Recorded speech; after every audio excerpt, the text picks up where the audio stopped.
जय श्री राम। आप सुन रहे हैं गोस्वामी तुलसीदास जी कृत श्री रामचरितमानस का अयोध्या कांड। पिछले वीडियो में आपने सुना था सरस्वती का मंथरा की बुद्धि फेरना, कैकई मंथरा संवाद। इस वीडियो में आप सुनेंगे कैकई का कोप भवन में जाना, दशरथ कैकई संवाद और दशरथ शोक। अयोध्या कांड के दोहा संख्या 21 में गोस्वामी तुलसीदास जी लिखते हैं, कैकई ने कहा, मंथरा, मैं तेरे कहने से कुएं में गिर सकती हूँ, पुत्र और पति को भी छोड़ सकती हूँ। जब तू मेरा बड़ा भारी दुख देखकर कुछ कहती है तो भला मैं अपने हित के लिए उसे क्यों न करूँगी। कुबरी मंथरा ने कैकई को सब तरह से कबूल करवाकर अर्थात बलि पशु बनाकर कपट रूपी छुरी को अपने कठोर हृदय रूपी पत्थर पर टेया, उसकी धार को तेज किया।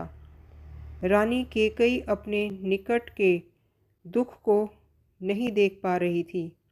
जैसे बलि का पशु हरी हरी घास चरता है, पर वह यह नहीं जानता कि मौत सिर पर नाच रही है। मंथरा की बातें सुनने में तो कोमल हैं, पर परिणाम में भयंकर हैं। मानो वह शहद में घोलकर जहर पिला रही हो। दासी कहती है, हे स्वामिनी, तुमने मुझको एक कथा कही थी, उसकी याद है कि नहीं? तुम्हारे 2 वर राजा के पास धरोहर हैं, आज उन्हें राजा से मांग कर अपनी छाती ठंडी करो। पुत्र को राज्य और राम को वनवास दो और सौत का सारा आनंद तुम ले लो। जब राजा राम की सौगंध खा लें तब वर मांगना, जिससे वचन न टलने पावे। आज की रात बीत गई तो काम बिगड़ जाएगा। मेरी बात को हृदय से प्रिय समझना। पापिन मंथरा ने बड़ी बुरी घात लगाकर कहा, कोप भवन में जाओ, सब काम बड़ी सावधानी से बनाना, राजा पर विश्वास न करना। मंथरा को रानी ने प्राणों के समान प्रिय समझकर बार बार उसकी बड़ी बुद्धि का बखान किया और बोली, संसार में मेरा तेरे समान हितकारी और कोई नहीं है। तू मेरे लिए बड़ा सहारा हुई है। यदि विधाता कल मेरा मनोरथ पूरा कर दे तो हे सखी, मैं तुझे आँखों की पुतली बना लूँ। इस प्रकार दासी को बहुत तरह से आदर देकर कैकई कोप भवन में चली गई। विपत्ति कलह बीज है, दासी वर्षा ऋतु, और कैकई की कुबुद्धि उस बीज के लिए जमीन हो गई। उसमें कपट रूपी जल पाकर अंकुर फूट निकला। दोनों वरदान उस अंकुर के 2 पत्ते हैं और अंत में उसके दुख रूपी फल होगा। कैकई कोप का सब साज सजाकर कोप भवन में जा सोई। राज्य करती हुई वह अपनी दुष्ट बुद्धि से नष्ट हो गई। राजमहल और नगर में धूमधाम मच रही है। इस कुचाल को कोई कुछ नहीं जानता। बड़े ही आनंदित होकर नगर के सब स्त्री पुरुष शुभ मंगलाचार के साज सजा रहे हैं। कोई भीतर जाता है, कोई बाहर निकलता है। राजद्वार में बड़ी भीड़ हो रही है। श्री रामचंद्र जी के बाल सखा राज तिलक का समाचार सुनकर हृदय में हर्षित होते हैं। वे 10-5 मिलकर श्री रामचंद्र जी के पास जाते हैं। प्रेम पहचान कर प्रभु श्री रामचंद्र जी उनका आदर करते हैं और कोमल वाणी से कुशल क्षेम पूछते हैं। अपने प्रिय सखा श्री रामचंद्र जी की आज्ञा पाकर वे आपस में एक दूसरे से श्री रामचंद्र जी की बड़ाई करते हुए घर लौटते हैं और कहते हैं, संसार में श्री रघुनाथ जी के समान शील और स्नेह को निभाने वाला कौन है। भगवान हमें यदि दे कि हम अपने कर्मवश भ्रमते हुए जिस जिस योनि में जन्मे हैं, वहाँ वहाँ हम तो सेवक हों और सीतापति श्री राम जी हमारे स्वामी हों और यह नाता अंत तक निभ जाए।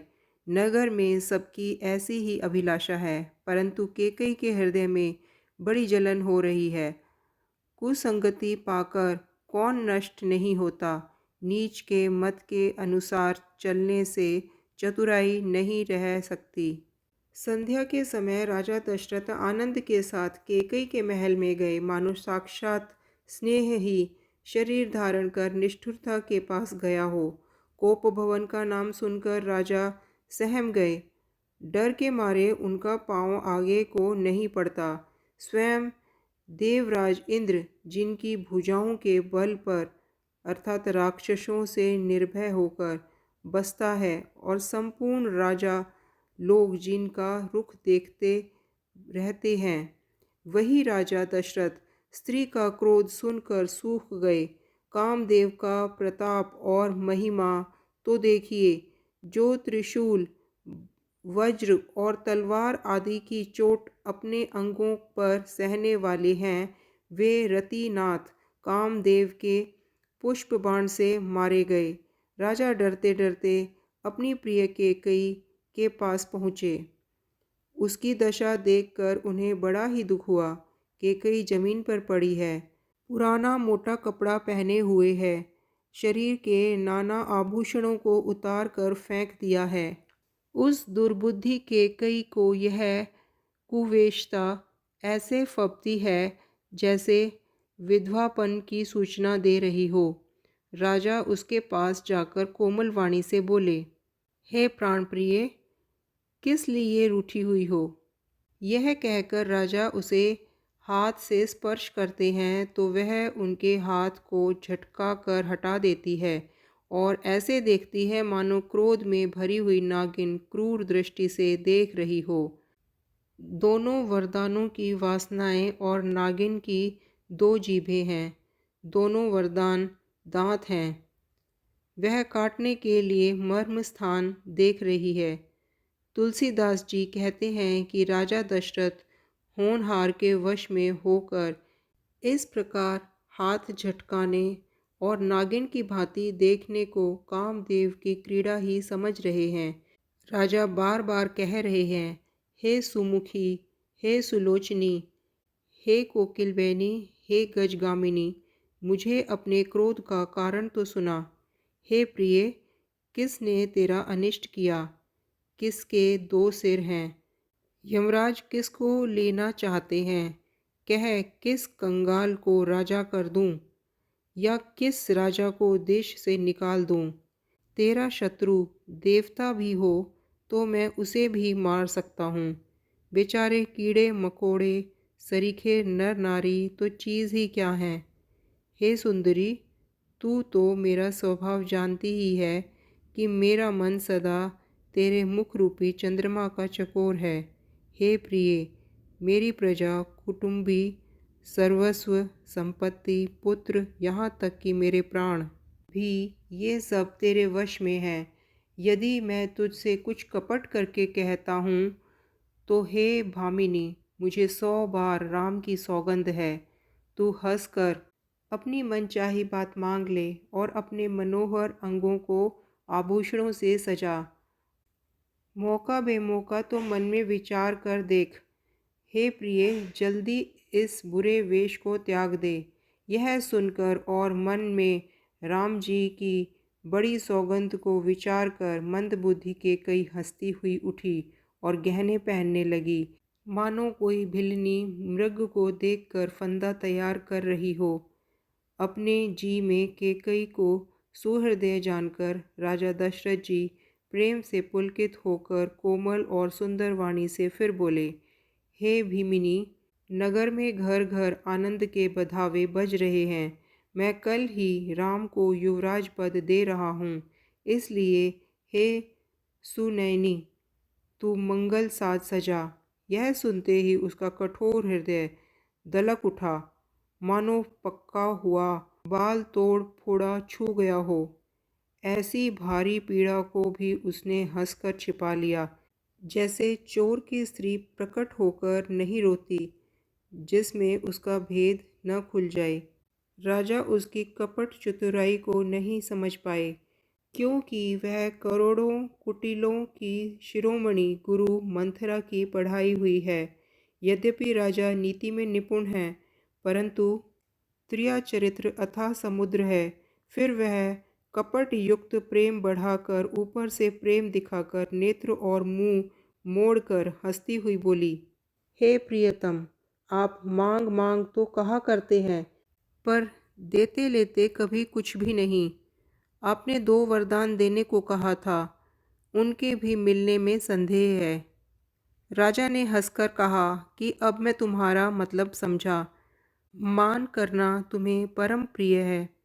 तुमने उन वरों को धरोहर रखकर फिर कभी मांगा ही नहीं, और मैं भूलने का स्वभाव होने से मुझे भी वह प्रसंग याद नहीं रहा।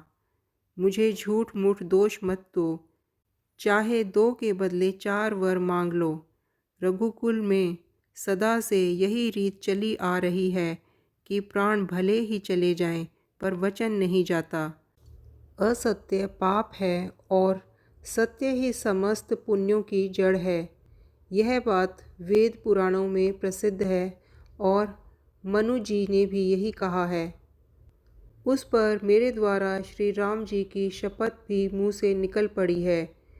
श्री रघुनाथ जी मेरे पुण्य और स्नेह की सीमा हैं। इस प्रकार बात पक्की हो जाने पर दुर्बुद्धि कैकेयी हंसकर बोली, हे प्राणप्रिय, सुनिए, मेरे मन को भाने वाला एक वर तो दीजिए। भरत को राजतिलक हो, और हे नाथ, दूसरा वर भी मैं हाथ जोड़कर मांगती हूँ, मेरा मनोरथ पूरा कीजिए। तपस्वियों के वेश में राज्य और कुटुंब आदि की ओर से भली भांति उदासीन होकर विरक्त मुनियों की भांति राम 14 वर्ष तक वन में निवास करे। कैकेयी के ये वचन सुनकर राजा के हृदय में ऐसे शोक हुआ मानो चंद्रमा की किरणों के स्पर्श से चकवा विकल हो जाता है। राजा सहम गए, उनसे कुछ कहते न बना, मानो बाज वन में बटेर पर झपटा हो। राजा का रंग बिल्कुल उड़ गया।